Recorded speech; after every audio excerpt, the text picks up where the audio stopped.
Bismillahirrahmanirrahim. Alhamdulillahi Rabbil Alamin. Wassalatu wassalamu ala Sayyidina Muhammadin wa ala alihi wa sahbihi ajma'in. அன்புள்ள சகோதரர்களே சகோதரிகளே, அஸ்ஸலாமு அலைக்கும் வரஹ்மத்துல்லாஹி வபரகாத்துஹ். ஆண்கள் தாடியை வளர்ப்பது சம்பந்தமாக இஸ்லாத்திலே அதிகமான போதனைகளும் நபி வழிகளும் உலமாக்களுடைய கருத்துக்களும் இருப்பதை நாங்கள் அவதானித்து பார்க்க முடியும்.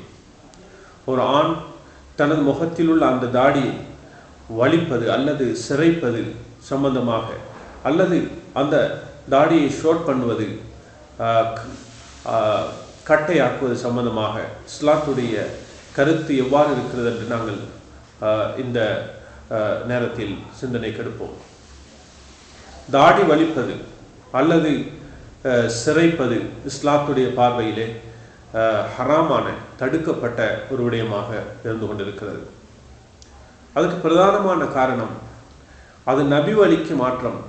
அல்லாஹ்வுடைய தூதர் ஸல்லல்லாஹு அலைஹி வஸல்லம் அவர்கள் தாடி வைத்திருந்தவர்களாக, முகத்திலே அழகான முறையிலே தாடி வைத்தவர்களாக இருந்தார்கள். அந்த சுன்னத்தை பின்பற்றுவதற்குரிய ஆசை ஆர்வம் உள்ள யாருமே தாடியை ஒரு போதுமே வலிக்க மாட்டார்கள். நபி அவர்கள் ஒரு போது இவ்வாறு சொன்னார்கள், அஃபுல் லிஹா வ அஹுஃபு ஷவாரிப். நீங்கள் தாடியை தொங்கும் விதத்தில் வைத்துக் கொள்ளுங்கள், வளர்த்து கொள்ளுங்கள், மீசைகளை கத்தரித்து கொள்ளுங்கள் என்று சொல்லியிருக்கிறார்கள். அது மாத்திரமல்ல, தாடியை வலிப்பதென்பது, சிரைப்பதென்பது எமக்கு முன்பு வந்த நபிமார்கள் ரசூல்மார்களுக்கு நாங்கள் மாறு செய்வதாகவும் அமைகிறது. அவர்களுக்கு மாறு செய்து நெருப்பு வணங்கிகளுடைய அல்லது இணை வைப்பாளர்களுடைய வழியை பின்பற்றுவதாக அமைந்து கொண்டிருக்கிறது. மொழியியலாளர்கள் தாடிக்கு மறைவிலக்கணம் சொல்லும் பொழுது அது முகத்தில், தாடைகளில், இரு கன்னங்களில், நாடியில் உள்ள முடிகள் என்று சொல்லியிருக்கிறார்கள். எனவேதான் இவ்வாறு முளைக்கக்கூடிய, ஆண்களுக்கு இயற்கையாக முளைக்கக்கூடிய இந்த முடிகளை வலிப்பதை நாங்கள் தவிர்த்து கொள்ள வேண்டும்.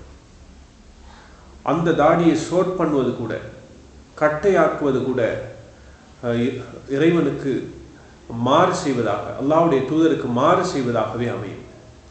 ஏனெனில் நபி அவர்கள் கூறும் பொழுது இவ்வாறு கூறினார்கள், அஃபுல் லிஹா, நீங்கள் தாடிகளை தொங்கும் விதத்தில் வளர்த்து கொள்ளுங்கள்.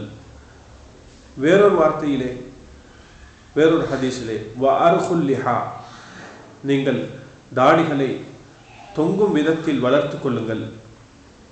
மற்றொரு ஹதீஸிலே வந்த வார்த்தை பிரயோகத்திலே வஃபிருல் லிஹா, நீங்கள் தாடியை தாராளமாக வைத்துக் கொள்ளுங்கள். மற்றொரு ஹதீஸுடைய வார்த்தை பிரயோகத்திலே வஃபுல் லிஹா, நீங்கள் தாடியை பூரணமாக வைத்துக் கொள்ளுங்கள் என்றெல்லாம் சொல்லியிருக்கிறார்கள்.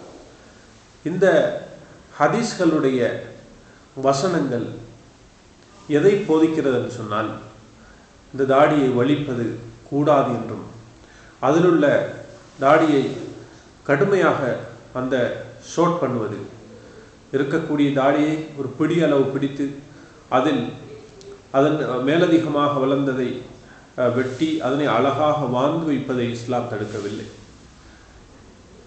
அவ்வாறு வெட்டாமல் கூட தாராளமாக பெரிய அளவில் வளர்த்தாலும் அது இஸ்லாத்திலே வரவேற்கப்பட்ட விடயம் என்பதைத்தான் மேலே கூறிய ஹதீஸ்கள் சொல்லிக் கொண்டிருக்கின்றன.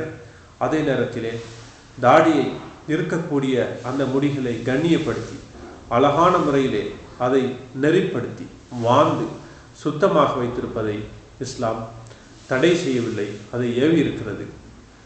மேற்கூறிய ஹதீஸ்களுடைய அடிப்படையில் பார்க்கும் பொழுது தாடியை வலிப்பது இஸ்லாத்திலே தடை செய்யப்பட்ட பாவமான ஒரு விடயம் என்பதை ஒவ்வொரு ஆணும் விளங்குவது மாத்திரமல்ல, பெண்களும் இதனை விளங்கி வைத்திருக்க வேண்டும். தனக்கு கணவனாக வர இருக்கக்கூடிய அந்த மணமகன், வாழ்க்கைக்கு துணையாக வரக்கூடியவன் தாடி உள்ளவனாக இருக்க வேண்டும்.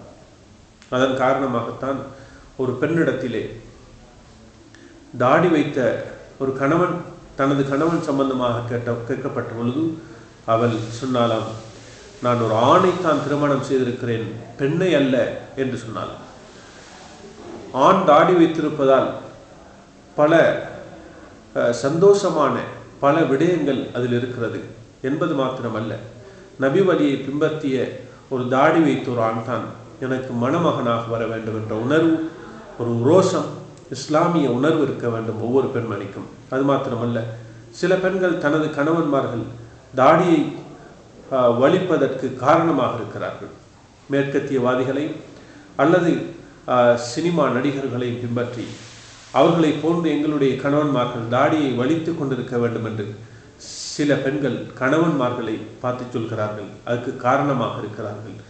நீங்கள் அடிப்படையில் ஒன்றை ஞாபகம் வைத்துக் கொள்ளுங்கள் பெண்களே, நீங்கள் ரசூலுல்லாஹி ஸல்லல்லாஹு அலைஹி வஸல்லம் சுன்னாவை கொள்ளுகிறீர்கள், அதற்கு மாற்றமாக தனது கணவன் இருக்க வேண்டும் என்று நீங்கள் தூண்டுகிறீர்கள்.